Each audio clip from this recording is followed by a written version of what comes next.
I'm gonna fall asleep the second I hit the couch. You better rally. We still have to do some cleaning before bed. Do we have to?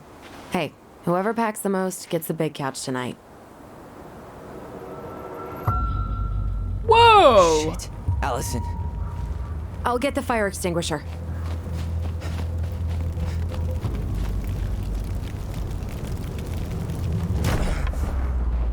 Oh my god. Someone thin. That wasn't Sam.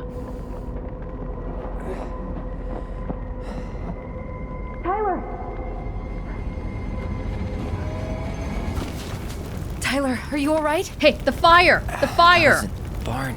Stay there. I got it.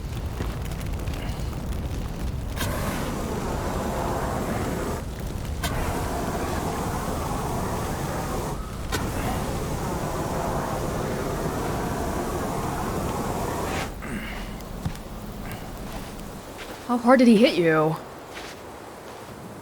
He, she, whoever that was. What happened? There was a guy. He smashed me in the face with the door. What guy? What did he look like? I'm not sure. I couldn't see straight, and he was all in black.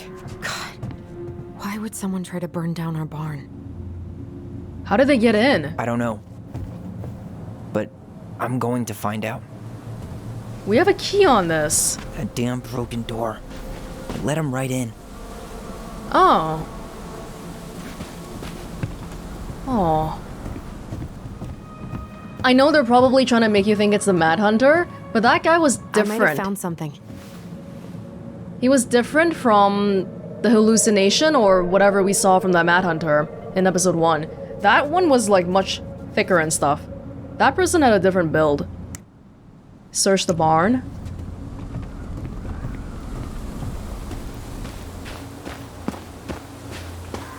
What did they burn? More importantly. Oh hey, there's a door over there too. I didn't know that. We don't want to give any kind of chase. We might still be able to. Do you remember? Some kind of work Oh boot. shoot. Maybe fishing boots? Sorry, Alyson, what were you gonna say? Oh, let's just search the barn.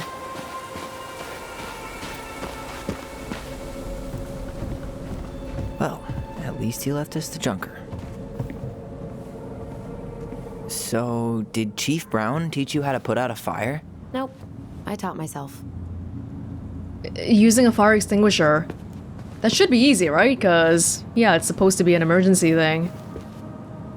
Did he really have to smash everything? Well, the Mad Hunter thing is still there. Great, more to clean. These things are really built to last.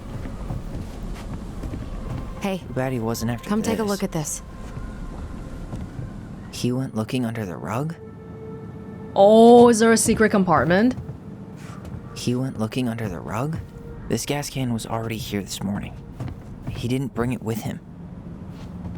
Asshole even dumped the drawers. What was he looking for? A collectible, that's what. At least you were spared. God, Oh, really turned this place upside down. the Moon Hag. The Moon Hag is an old and powerful witch. She lures her innocent victims deep beneath the ice and traps them there forever.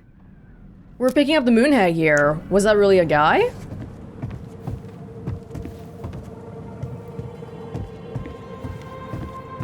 Alyson, I'm sorry. I'm ready to talk about this now. Oh, you're here. I thought you left. Is that a box under the barn? Yeah, what the hell? I think this is where the fire started. So he was trying to burn whatever's inside? We should check it out. I'm gonna need to remove a few more planks to get to it. Where could we possibly find a tool to do that? These planks look newer than the rest. That corner used to be all dirt. fur chickens. She was always saying how she was gonna make this place a real homestead. Little house on the tundra.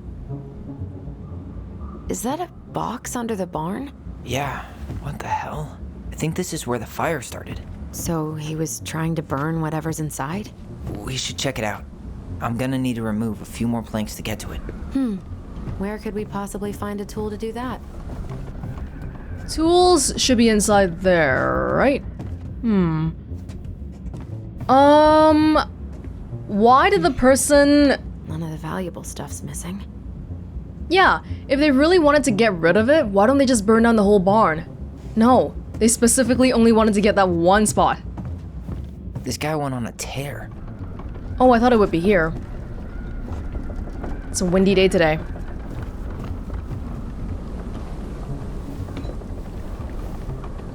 Guess we know how he made the hole. Okay, if that's gonna be the last thing, I'm just gonna have a quick look outside again. I mean, if we follow the footsteps... Oh. He didn't try to get in here. Just like we left it. Yeah, they weren't trying to burn down the whole house or anything. Just very, very specific spots. Just that one specific spot. So? Still no sign of him.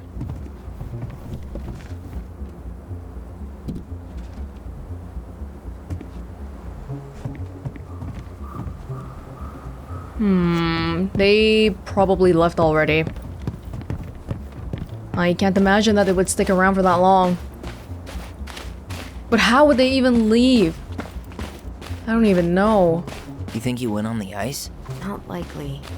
The lake hasn't frozen through yet. So it would be dangerous. Which means... I mean, there's a house right here.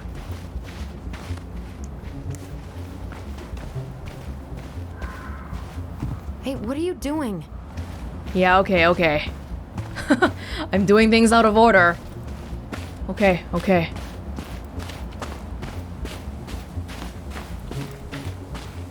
Damn. He ran straight for it. No stops, no turns. He was on a mission. Oh, you mean he came from that way? And then came into the barn. I thought that's his exit route.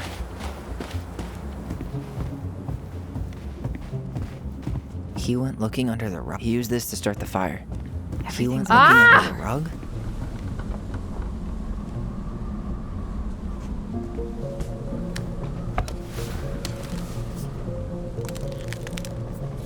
Step back. I'll be fine.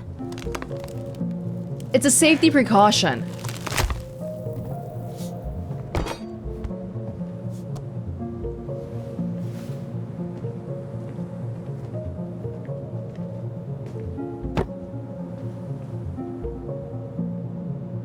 Well, I only know one person who'd bother to decorate a storage box like this. Marianne. Let's open it. 3 digits. Any ideas? Marianne was never really a numbers kind of person. What's that there? Some kind of carving. Not sure what it is, though. Is that the only hint we have? That's it? Finding anything? Just give me a sec. We wrote a shit ton of stories. Way too many, to be honest. I don't remember reading any stories involving numbers or codes. Okay, well, first of all, which ones have we read? We've read all the way up until... We haven't read this, but we've read that. We've read this. The Goblins trick the Mad Hunter. I guess we just gotta start reading.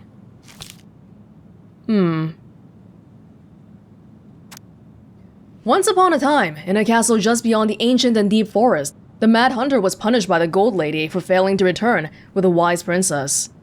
Oh, the Mad Hunter came from outside to try to find the princess. Probably the Mad Hunter and the princess came from the same place. For your failure, said the Gold Lady, I will take your left hand. You will return to the ancient and deep forest and hunt the wise princess. And if you can bring her back, I will return your hand to you. Fail again, and I will take your right hand. The Mad Hunter could hunt with just his right hand, but if he lost both hands, he would never be able to hunt again and would no longer be a mad hunter, but only a mad man. So, the mad hunter returned to the ancient and deep forest, searching with his piercing eye for the wise princess. Oh, piercing eye. That's a symbol on the box. The crafty goblins were out searching for mischief when they saw the mad hunter on the prowl. "We cannot let him find the princess," said the goblins, and so they devised a plan. It was wash day, and the princess had hung her beautiful gown out to dry. They stole it from the line and stuffed it full of straw, and then returned to where the mad hunter was scouring the paths of the forest. As the mad hunter turned down a path that would have led him to the big wooden house, the goblins danced the straw princess in and out of view in the opposite direction. The ruse worked. The hunter fixed his piercing eye on them and followed. Through the day and into the night, they led him away from the true princess. As night fell, the crafty goblins realized the error in their plan. The mad hunter was now hunting them.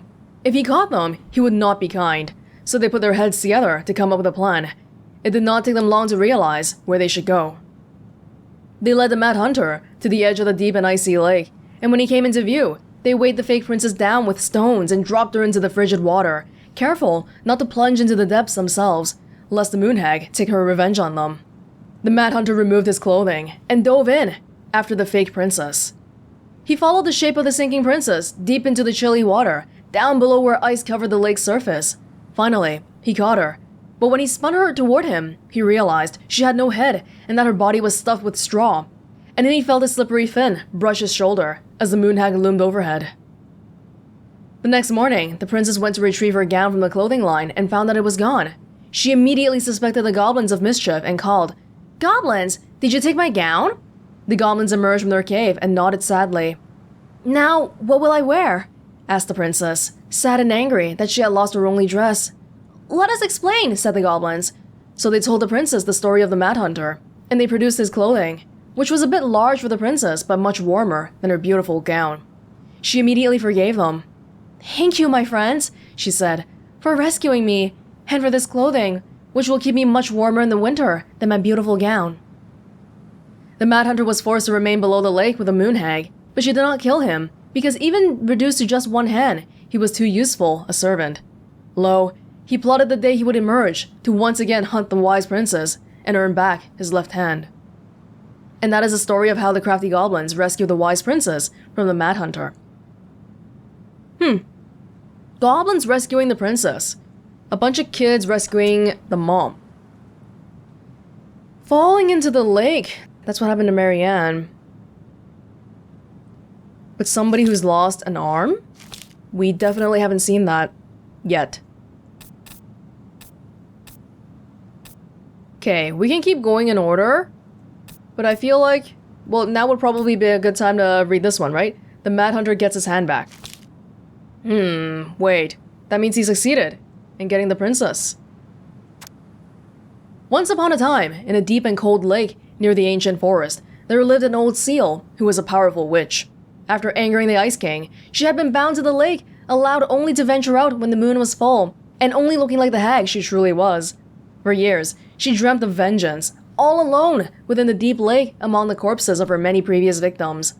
One night, she awoke to see a black and hooded silhouette clawing to reach a beautiful gown full of stones. The human had delved far deeper into the lake than any land dweller should have been able to go. His tenacity and ferociousness impressed the moon hag, and she decided he would be wasted in her statuary of corpses. Wait, so the mad hunter is a person then, like an actual human, much like the princess. She used her magic to enspell him, allowing him to breathe underwater, but also binding him to her service. "You," she said, "will be the instrument of my release and my revenge.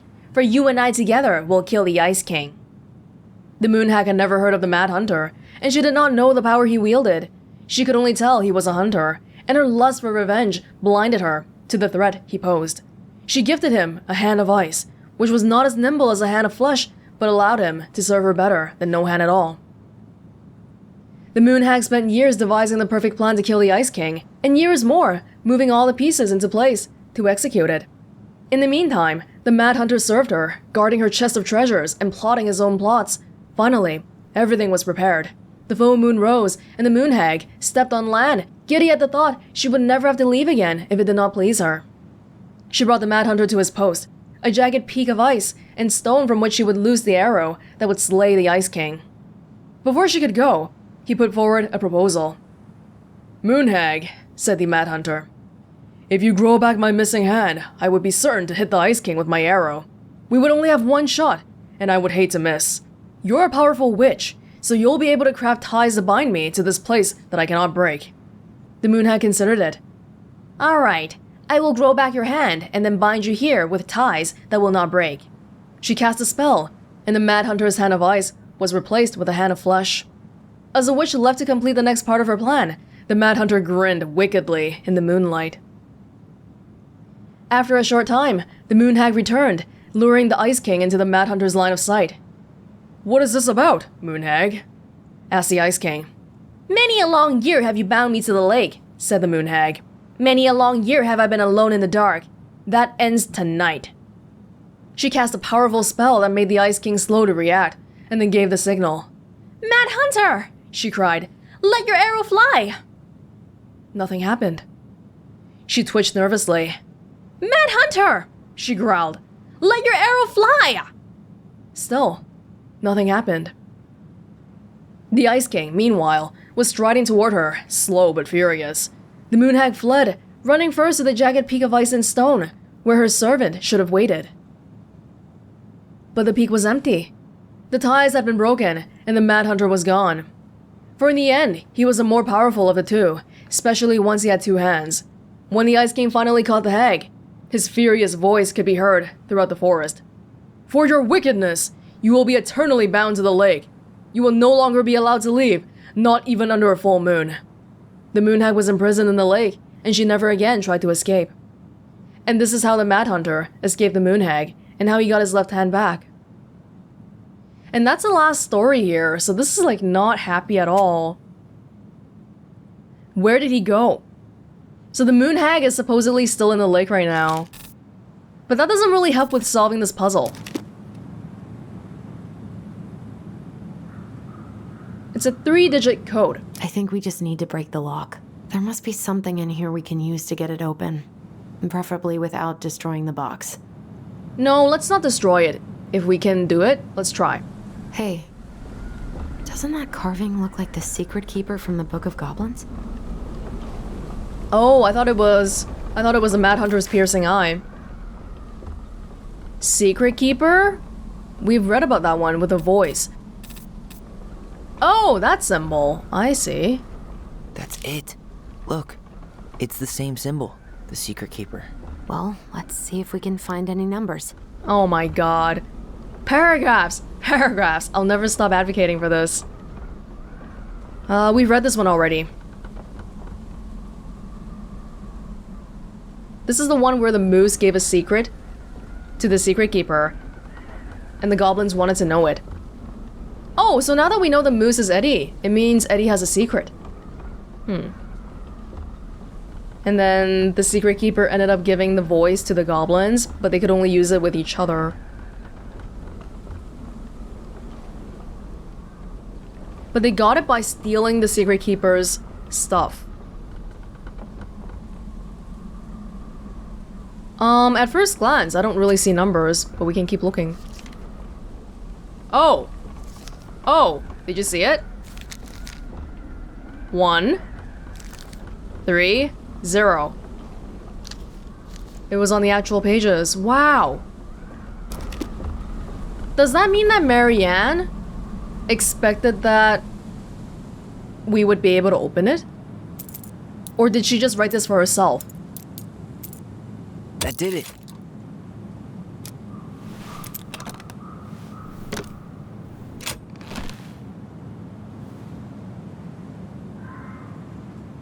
Oh my god. Guessing she didn't know how much of an ass he'd turn out to be. Who wrote this? Dear Marianne, I need to see you again. I know how that sounds, and I don't want you to think I chase after all the new girls in Delos Crossing. I've always taken my vows seriously, but something changed when I met you. When we're together, I feel like I'm doing 80 down the highway with my lights off, and I never want to stop. I know it isn't right, and we both have a lot to lose, but I need to be with you again. I hope you feel the same. Heart symbol. P.S. I bought you a little something for next time. I can't wait to see how it looks on you. I don't get the impression Sam wrote this. What a mess. Huh. But we do know that apparently Marianne's the reason why Sam and his wife got a divorce. Fuck. That's rough. Marianne. This guy tried to push Marianne to get an abortion. Even though she wanted to keep us. Marianne, I'm sorry you're in this situation. I know you feel you'd make a great mother, and I don't doubt you will someday. But right now, we have to be sure we don't ruin 3 lives. My marriage hasn't been happy for some time, but she doesn't deserve this. But mostly, I'm worried about you. Oh yeah, mostly I'm worried about you, but my marriage is not happy. But she doesn't deserve it. People here talk, and I don't want you to have to go through that. I know money has been tight, but I'll do what I can to help you do the right thing. Just let me know how much you need. Oh, hey, this person offered money. What happened to that? Where did he... Guessing she didn't know how much of an ass he'd turn out to be. Sorry. Yeah, it's somebody in Delos Crossing who's married. So it feels like it should be Sam? But we know that Marianne doesn't like him, according to the stories. Fuck. That's rough. This guy tried to push Marianne to get an abortion. Even though she wanted to keep us. Wait, so that means that we were born after Marianne moved to Delos Crossing then? Yeah. Why did she keep this here? That's everything. What the hell? So, Marianne hid a box under the barn. Box full of letters from our deadbeat dad.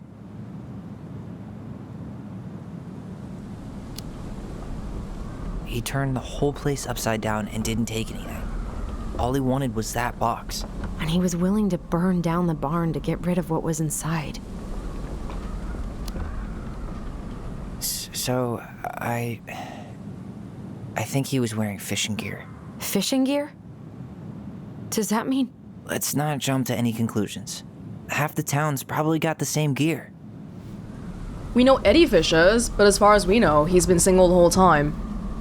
Probably a lot of fishermen around here. It's Alaska and us being near the sea and all.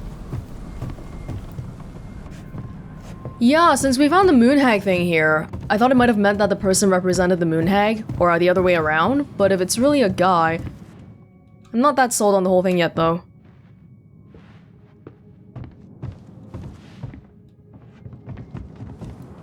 Wait. Oh. Yeah.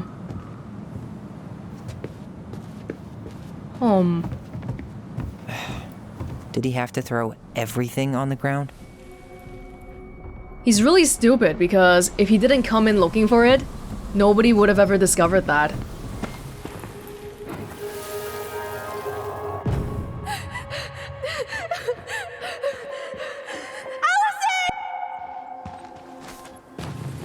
Oh, you want me to follow?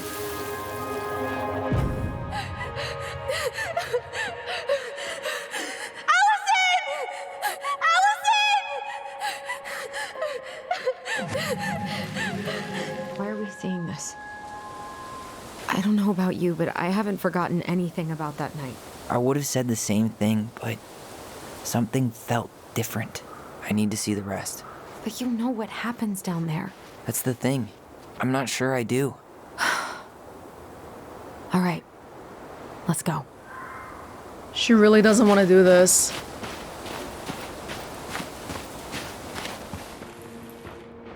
This is where I tripped.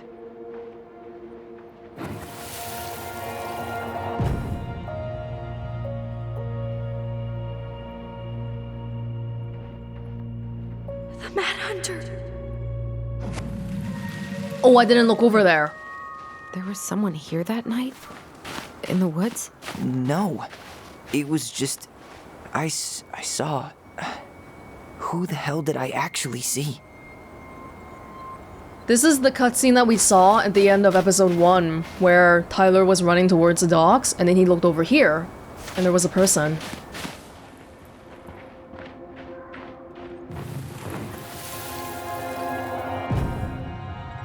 Was there someone over there? The Mad Hunter. He had a knife. What? No. That was the Mad Hunter. What? What are you talking about? That night, I thought I saw the Mad Hunter in the woods, but I guess it was just some asshole. Some asshole who just fucking stood there and watched while our mother chased me with a shotgun. Do you think it was the same guy? Maybe. I mean, it had to be him, right? They were wearing the same fishing gear. Yeah, unless everyone who wants to mess with us is coordinating outfits. And wait, he was here once before, wasn't he? A few days before Marianne died? Maybe? Hold on. Do you feel that? He's wearing the same outfit across 10 years, though. No hesitation. He knew where he was going. These are deep prints. Hold on. What's this? Trail ends here. It looks like he jumped into the gully. Where would he go after that? Hey, are there footsteps on the other side? Yeah, that must be where he climbed out. Well, he's long gone.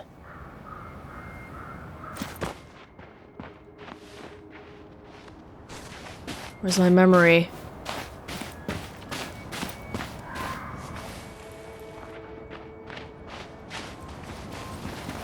It's gotta be here.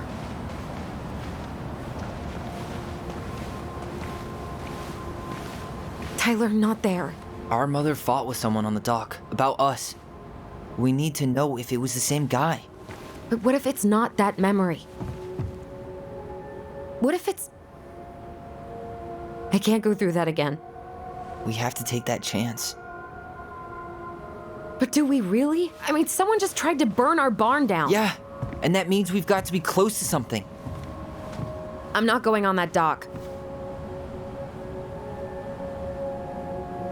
Alyson. I don't want to leverage favors. Just one more time, please. There's always just one more. Every time it seems like we're done with this, something new pops up. What if this is the only chance to figure out who our father is? Then we go on living our lives without him, just like we always have. Come on, we need to know the truth. For her. What if I don't want to know the truth, huh? Did you ever consider that? No. You just push and push and... You have to take responsibility for your part in Marianne's death. Whoa! What? How can you say that to me? I didn't. But I did, right? Earlier, to Eddie. But I swear I didn't just say that to you. So we can't even trust our own voices now? God, I don't know. Alyson. I'll do it. Let's go. What happened? I lost control of my voice?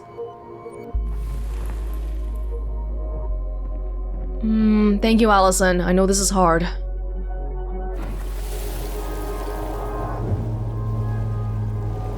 Help me. Do it. Don't let go.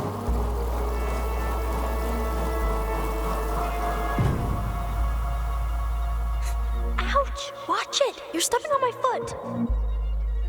Can you hear what they're saying? Quiet. We don't want Mom to catch us out of bed.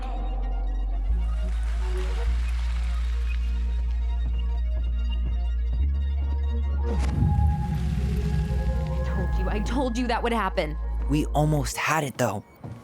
That was us watching Marianne fight with that guy. Try to focus on him, all right? Don't think about anything else. I'll try. Wait, when would that have happened then? During the night? Before she even got the shotgun from the barn? Because as far as we know, by the time she was chasing Tyler, that guy wasn't here.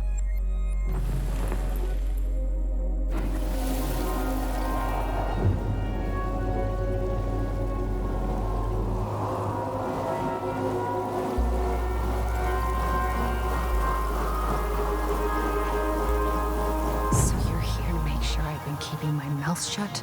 I don't owe you anything. Oh, there's a dude in the boat. Been a little all over the place lately. All over the place? I've just been trying to survive. If you want to make sure I don't get desperate, you could help us out. Lend me some money. What happened? Why did it stop? I can't, Tyler.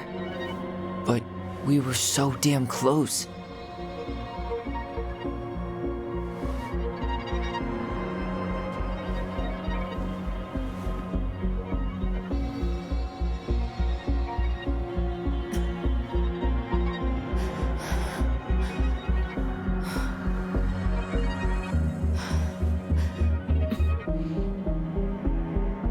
I'm sorry.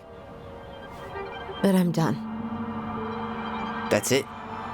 You're just giving up, just like that. You can't do this. We owe her. Marianne is gone, Tyler. And nothing we do is gonna change that. Don't go, please. You can't keep running from this alley, or it's only gonna get worse.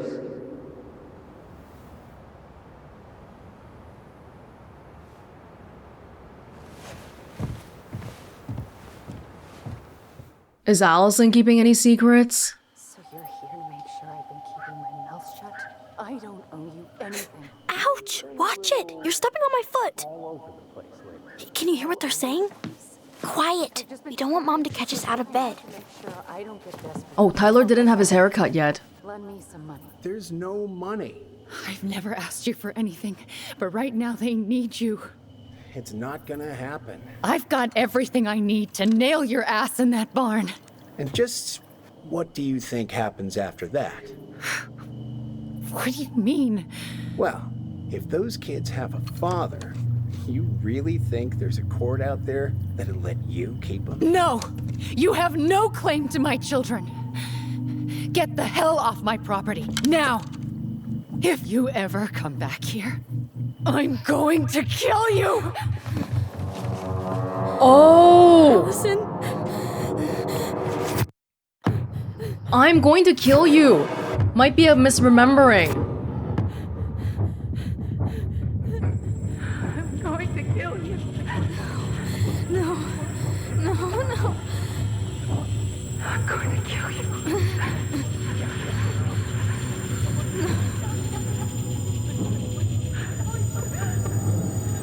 I'm going to kill you.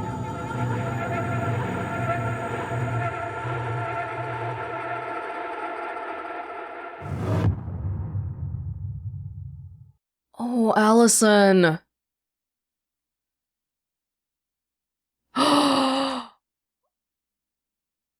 Oh, but nobody has figured it out though. We got to see it. But they don't know about this. Oh no. So, throughout, we've been seeing instances of picking either Alyson's memory or Tyler's memory, but this time, maybe both of them misremembered it because they were so scared. And that would make sense too, right? And it's 10 years ago. But they heard "I'm going to kill you" from Mom elsewhere. It looked like what was happening was that she was trying to threaten the father and giving child support because she really can't do this anymore. But simply put, the guy was like, no, I'm not gonna do it. And then later on, Tessa called child services on Marianne, which made everything even worse and led to this whole misunderstanding that culminated in Marianne's death. Okay, but if they're misremembering, if she didn't say "I'm gonna kill you" to Tyler, then why... at that moment, what did Alyson think she said then? Was she already hallucinating that she said "I'm gonna kill you" at that point? Because otherwise, she wouldn't have a reason to use the scissors. Let's skip this. Tyler and Alyson. Tyler felt Alyson discarded his feelings when choosing her memory at the house. This is a nice little interactive segment, but it doesn't really mean anything choice-wise because we don't know what's right, we don't know what's wrong. It really just goes to, are you gonna disregard the other person's feelings or not? But even then, I don't really like how they word this. Discarding your feeling because I believe that I have a better memory?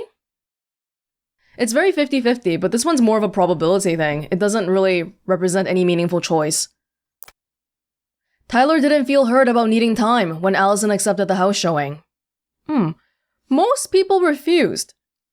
Whoa, you guys, buyers for houses don't come by that often. But I see why people would want to do that.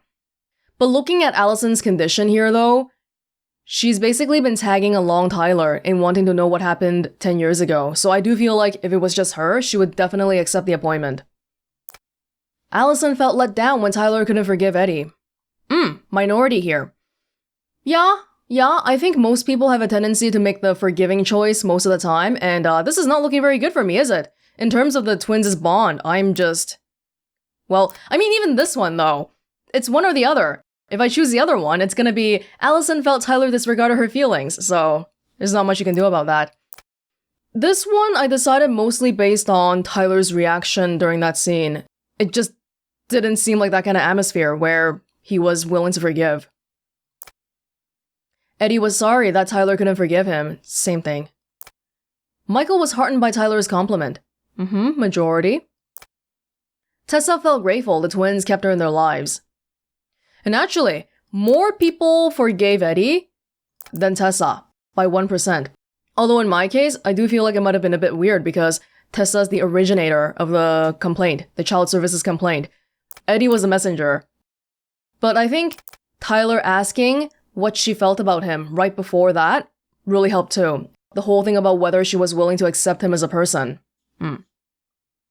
Whereas for Eddie, a little bit surprising, but we never had that whole thing about the acceptance letter, plus the money that he was giving Tyler come up again. If that part had come up, then maybe Tyler would have been a little bit less aggressive that time. But it's a hard thing to naturally come up, because you're not going to be like, hey, I know you were paying for my tuition and whatever the whole time. So this one, I feel like I have a little bit of regret about, because it was definitely a in-the-moment thing. And maybe my Tyler is that kind of person, making rash decisions based off momentary feelings.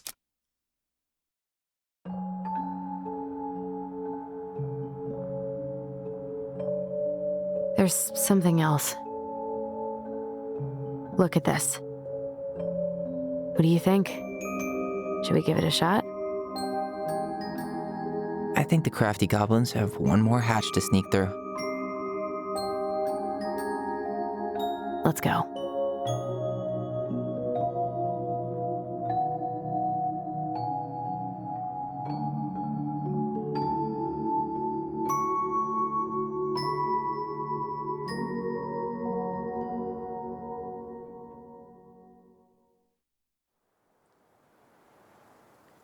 Did I like this episode of Tell Me Why? Well, I was just gonna talk about that actually. That preview, it's a 3-episode series, so by the second episode, we really should be way past the halfway point, and a lot of questions that we had were resolved already. Seems like it might just be the final little bits here. Is there any more that's gonna be surprising? Well, I'll give it a 4. Yeah. I like this chapter better than the first one. Surprisingly, even though it's such a short story, there's a lot of nuance to the whole situation, and it's really quite complicated. Alyson and Tyler being twins and then being separated growing up, having different experiences, different viewpoints, and then Alyson being the one who is really not feeling so good because she never had the support that Tyler would have had. The support that was intended for someone in Alyson's situation, but she never got it. Although I do feel like they might still be really constrained by the 3-episode thing, because certain, the way they react to certain things, sometimes I feel like it's a bit of a leap, and I have to actually pause and think about, okay, why are they reacting this way? Like, for example, in the first episode, the twins spent the entirety of looking at the house, talking about how much of a crappy, awful mom Marianne was. But then the second episode here, we learn that people call child services, and they're really not okay with it, to the point that I haven't even heard a single twin say, hey, maybe this looks reasonable from the outside because apparently we seemed like we were being abused. They should agree that there was some logic in that, but they don't seem to agree even in the slightest. So from an in-universe perspective, all I can say is that maybe they're really being emotional about it, but I feel like it's more likely that it's an out-of-universe meta issue with the writing and the pacing. I really wish they had a chance to properly bring up the whole Eddie thing though. The thing about how he was paying for Tyler, but also he hid the acceptance letter. That's a huge thing, and then Alyson didn't seem to care at all. Unless if it comes up next chapter, it will be as if we never saw it because nothing ever came out of that. Yeah, so I feel like maybe 3 episodes is a little bit not enough for the story they want to tell. I understand why they're only doing 3 episodes though. It's not supposed to be a huge undertaking. Because I don't think you need to be an insider to know that Life is Strange 2 had a pretty bumpy production. And it's a smaller thing for them to try out new things. And I have seen a lot of good here. I did like the archive room stuff. It felt exactly like going through an actual archive room, which is not necessarily fun, but it felt like it. And then we also had the whole plushie fight. And little things here and there do tell me that they've been trying to smooth out the kinks. For example, back in Life is Strange 1, if you're in the middle of a conversation and you click something else, then immediately the first conversation gets cut off, right? But in Tell Me Why, sometimes they actually wait until the first conversation finishes. It's the kind of thing that seems like it's really easy to implement from the outside, but I have a feeling that it's much harder than it looks, so I appreciate the effort, I really do. I still didn't get to finish reading the storybook, and I missed some stuff in the earlier scenes. Like in the first scene when we were cleaning up the house, I didn't go upstairs, so probably next video I'm gonna do that, and then we'll move on to chapter 3. Alright, see you later.